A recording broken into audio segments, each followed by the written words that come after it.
Hello dear students, standard 10th subject English Gujarati medium, જેમાં આપણે section 1 એનું unit 7 direct and indirect narration એટલે કે પ્રત્યક્ષ અને પરોક્ષ કથન, જેના વિશે આપણે શીખીશું. વિદ્યાર્થી મિત્રો, બોર્ડની એક્ઝામમાં આ 3 માર્ક્સમાં પૂછાય છે, જેમાં એક ફકરો આપેલો હશે એટલે કે પેરેગ્રાફ આપેલો હશે અને જેને તમારે કન્વર્ટ કરવાનો રહેશે.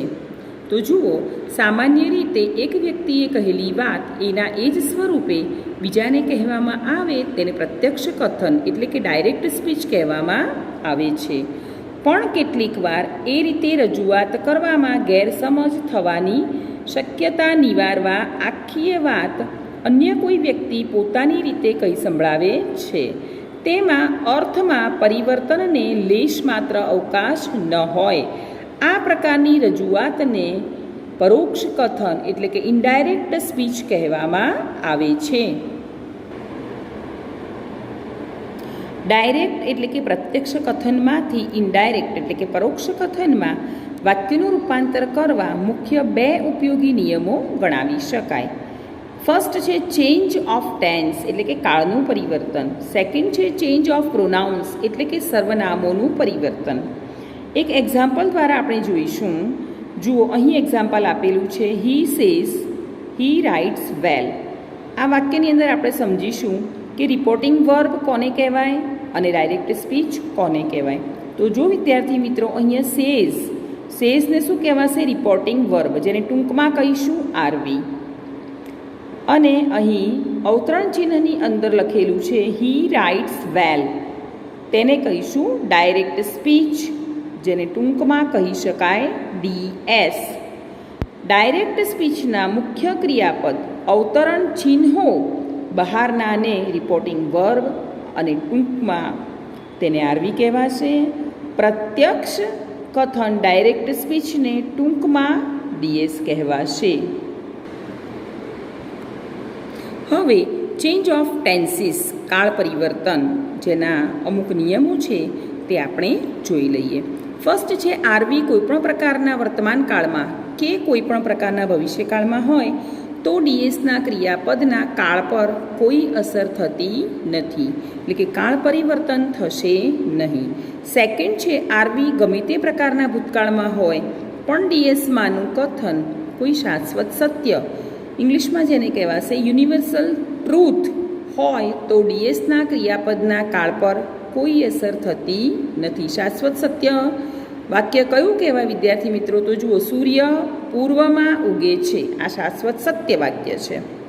અહીં કાળનું પરિવર્તન થશે નહીં. તે સિવાયના કાળના પરિવર્તનો નીચે જે નિયમો આપેલા છે તે પ્રમાણે આપણે કરીશું. આ નિયમો ફક્ત વિધાન વાક્યો પૂરતા જ છે, જેમાં ફર્સ્ટ છે આરવી કોઈપણ પ્રકારના વર્તમાન કાળ કે ભવિષ્યકાળમાં હોય તો ડીએસના કાળમાં પરિવર્તન કરવું નહીં. સેકન્ડ છે આરવી કોઈપણ પ્રકારના ભૂતકાળમાં હોય તો પણ ડીએસના શાશ્વત સત્યના કાળમાં પરિવર્તન કરવું નહીં. નંબર 3 છે આરવી કોઈપણ પ્રકારના ભૂતકાળમાં હોય તો ડીએસના સાદા વર્તમાન કાળને સાદા ભૂતકાળમાં ફેરવો. ફ્રોમ જુઓ, અહીંયા simple present to simple past. He writes તો શું લખીશું? હી રોટ. ડીએસના ભૂતકાળને પૂર્ણ ભૂતકાળમાં ફેરવો. From simple past to past perfect. જુઓ, હી રોટ સિમ્પલ પાસ્ટ છે, એને પાસ્ટ પરફેક્ટમાં કઈ રીતે ફેરવાશે? તો કે હી હેડ રિટન લખાશે. ફ્યુચર ટેન્સ એટલે કે ભવિષ્યકાળ. ડીએસમાં આવતા અન્ય સહાયકારક ક્રિયાપદોનું નીચે પ્રમાણે પરિવર્તન કરવું. શેલનું શુડ, કેનનું કુડ, વિલનું વુડ, મેનું માઇટ. અહીં ખાસ તમારે યાદ રાખવાનું છે કે શેલ અને વિલ બંનેનું વુડમાં પરિવર્તન કરી વુડનો ઉપયોગ કરવાનું વધુ પ્રચલિત છે. હવે આપણે ડીએસમાં આવતા સર્વનામોમાં થતા ફેરફારો પણ જોઈશું. તો જુઓ, ફર્સ્ટ છે ડીએસના પહેલા પુરુષનું રૂપાંતર આરવીના કર્તા એટલે કે સબ્જેક્ટ પ્રમાણે. સેકન્ડ, ડીએસના બીજા પુરુષનું રૂપાંતર આરવીના કર્મ એટલે કે ઓબ્જેક્ટ પ્રમાણે. થર્ડ છે ડીએસના ત્રીજા પુરુષનું રૂપાંતર થતું નથી. નો ચેન્જ. હવે આ ત્રણેય વસ્તુ યાદ રાખવા માટે એક સૂત્ર છે જેના દ્વારા આપણે તેને સારી રીતે સમજી પણ શકીશું અને ટૂંકમાં યાદ પણ રાખી શકીશું. જુઓ, સૂત્ર છે ફર્સ્ટ પર્સન સબ્જેક્ટ પ્રમાણે. જુઓ તો સબ્જેક્ટનો એસ ડાર્ક કર્યો છે, જેને બાજુમાં લીધો એસ. સેકન્ડ પર્સન ઓબ્જેક્ટ, જેનો ફર્સ્ટ લેટર ઓ એટલે ઓ લીધો. થર્ડ પર્સનમાં નો ચેન્જ, નો એન એ સાઈડમાં લીધો. શું બનાવ્યું? S O N. બરાબર છે? સૂત્ર એસ ઓ એન. આ પ્રમાણે તમારે યાદ રાખવાનું રહેશે. હવે આપણે સિમ્પલ પ્રેઝન્ટ ટેન્સના થોડા એક્ઝામ્પલ્સ જોઈશું.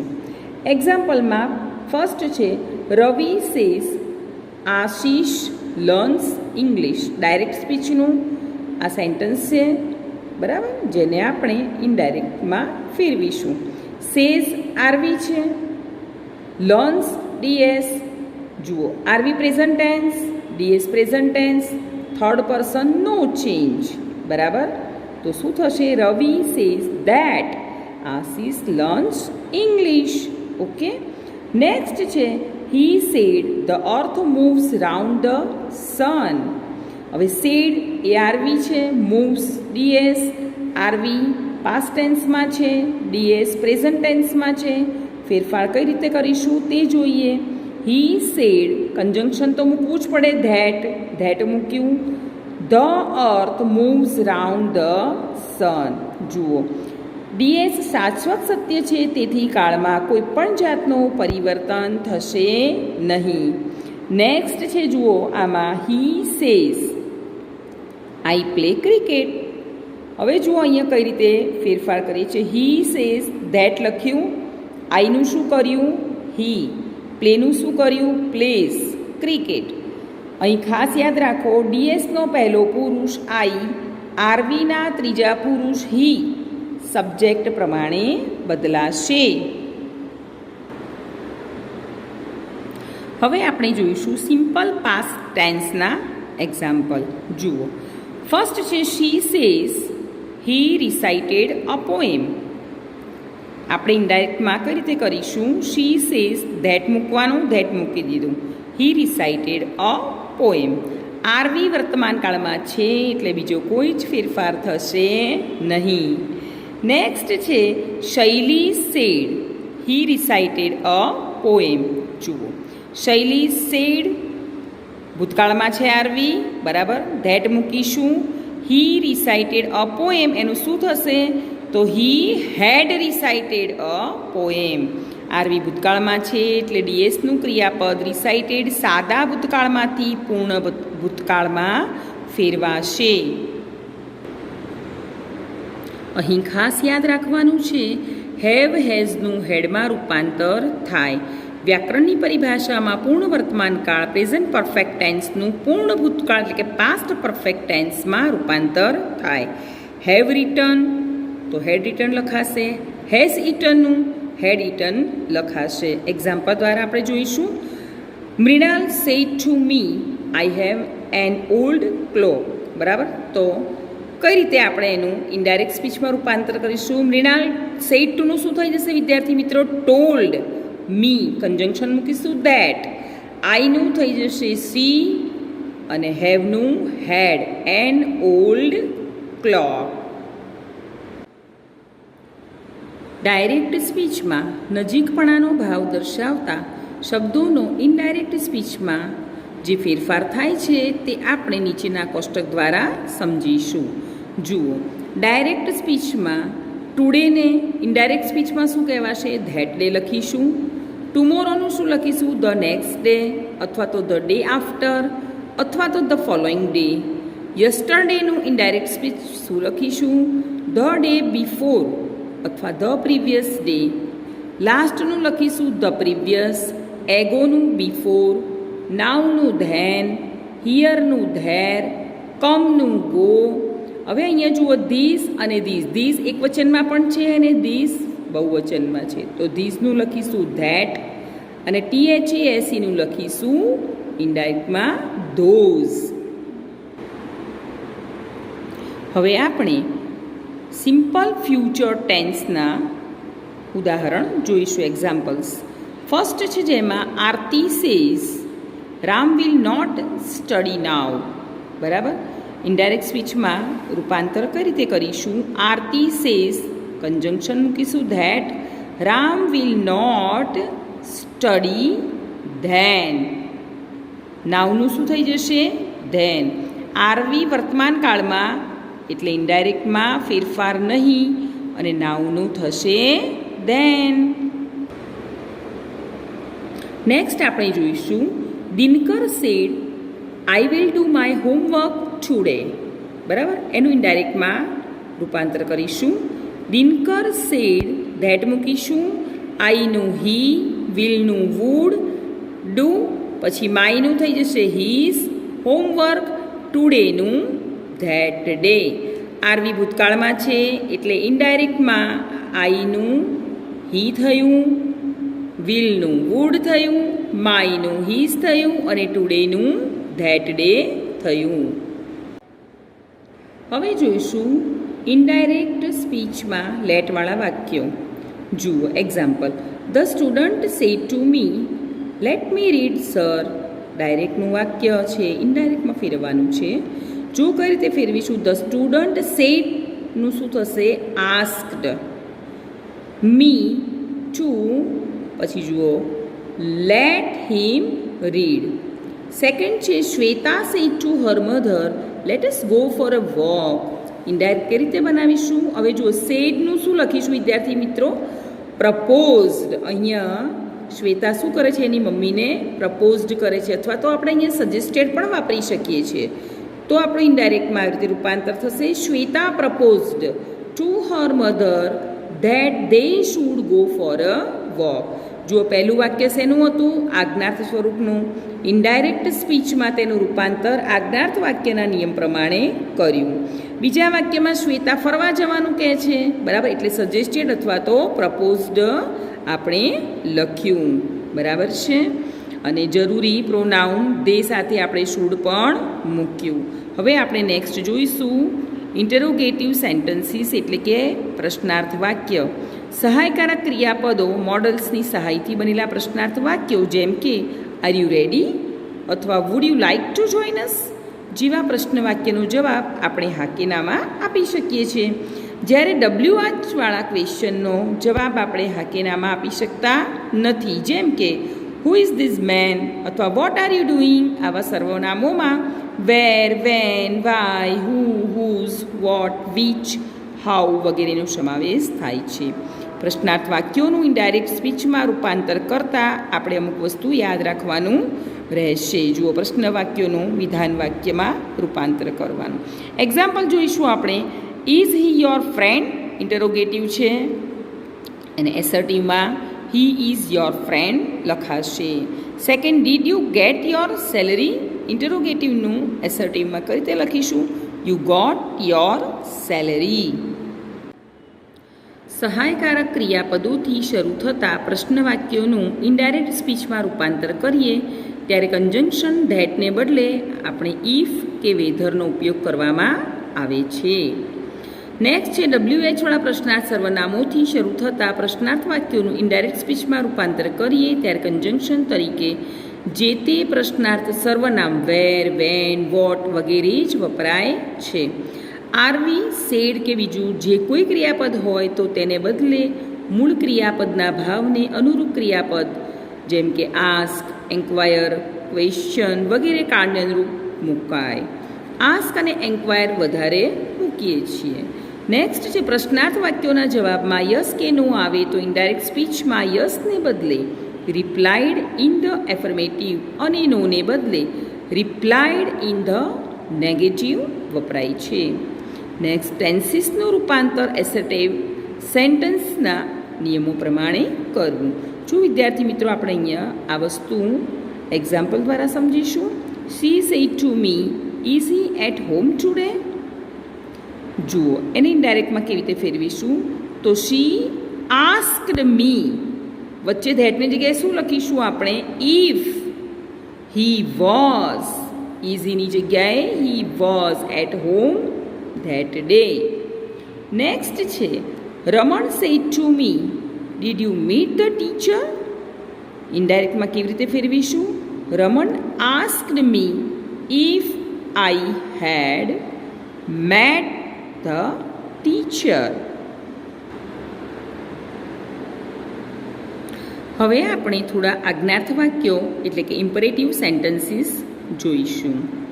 બરાબર છે, જેને આપણે ઇનડાયરેક્ટ સ્પીચમાં કઈ રીતે રૂપાંતર કરવાનું છે તેના વિશે થોડું સમજી લઈએ.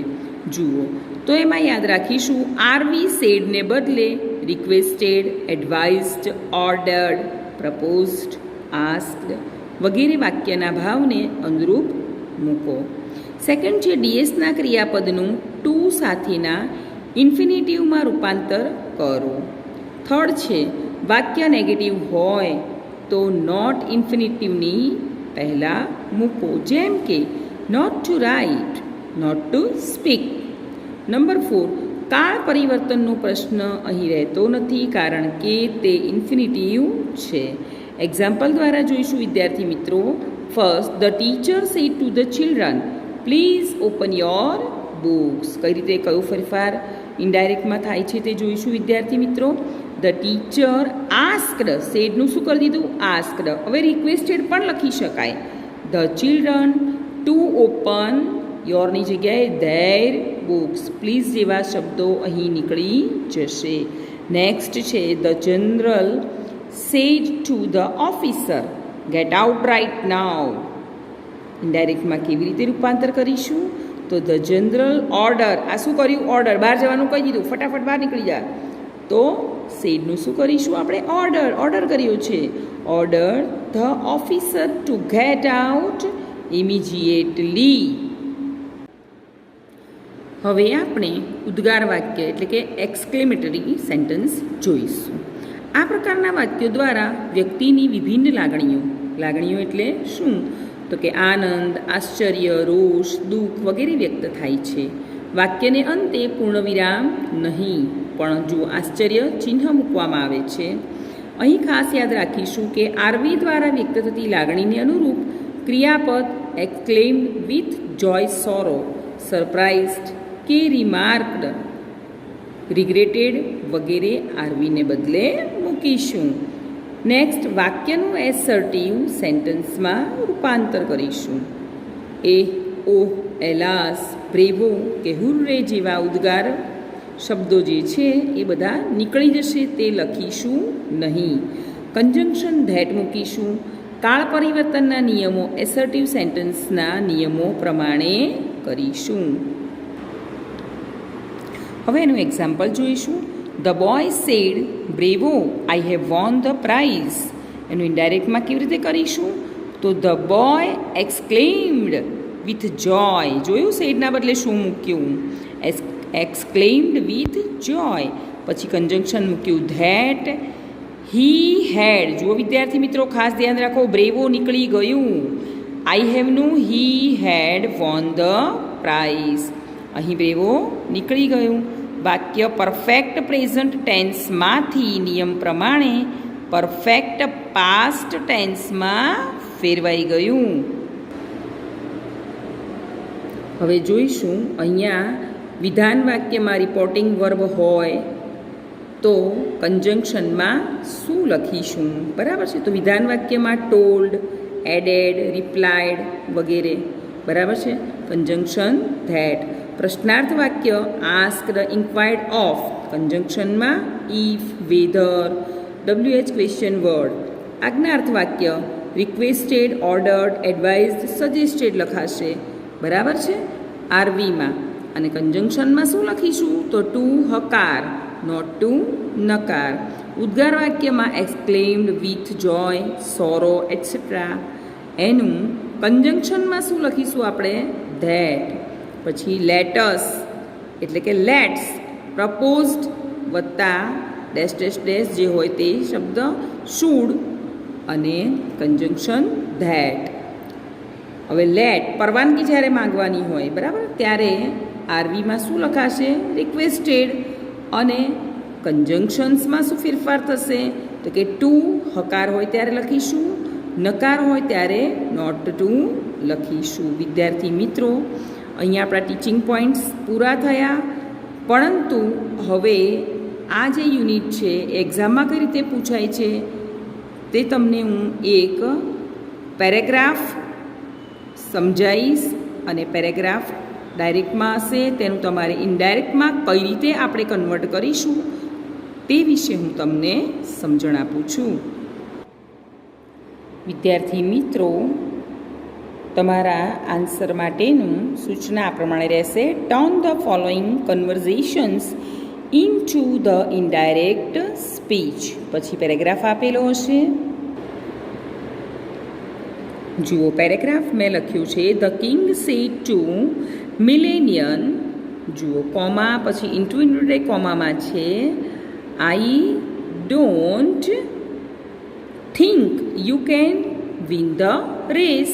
મિલેનિયન said, I am sure I can win. હવે આપણે આ ફકરો આપેલો છે, ધારો કે તમારો જુઓ આટલો ફકરો છે, બરાબર, બે લીટીનો માનો. હવે એને તમારે ઇનડાયરેક્ટ સ્પીચમાં ફેરવવાનું છે. જુઓ કઈ રીતે ફેરવીશું, તો આનો આન્સર આવી રીતે રહેશે, ધ કિંગ ટોલ્ડ મિલેનિયન. જુઓ વિદ્યાર્થી મિત્રો, સેડ ટુનું શું કર્યું, ટોલ્ડ કર્યું, બરાબર છે. મિલેનિયન કન્જંક્શન મૂક્યું ધેટ, આઈનું કર્યું હી, ડોન્ટનું કર્યું ડીડન્ટ, બરાબર છે. થિંક યુનું કર્યું હી, કેનનું કુડ, વિન ધ રેસ. મિલેનિયન સેડની જગ્યાએ કોન્ફિડન્ટલી રિપ્લાય. જો વિદ્યાર્થી મિત્રો, આવા શબ્દોનો તમારે ઉપયોગ કરવાનો રહેશે. કન્જંક્શન મૂક્યું ધેટ, આઈ એમનું કર્યું હી વોઝ શ્યોર, અને આઈ કેનનું કર્યું હી કુડ વિન. આપણો આન્સર આવી રીતે બન્યો, the king told Milenian that he didn't think he could win the race. Milenian confidently replied that he was sure he could win. વિદ્યાર્થી મિત્રો, આવી રીતે 2 કે 3 અથવા કે 3 કે 4 લીટીનું પેરેગ્રાફ આપેલું હશે આવી રીતે, અને તેનું તમારે ઇનડાયરેક્ટ સ્પીચમાં રૂપાંતર કરવાનું રહેશે. અત્યારે તમે આમાં એક્ઝામ રિલેટેડ જે પેરેગ્રાફ્સ આપેલા છે તેના 1 થી 10 પેરેગ્રાફનું તમે પ્રેક્ટિસ કરતા રહેજો. Thank you students.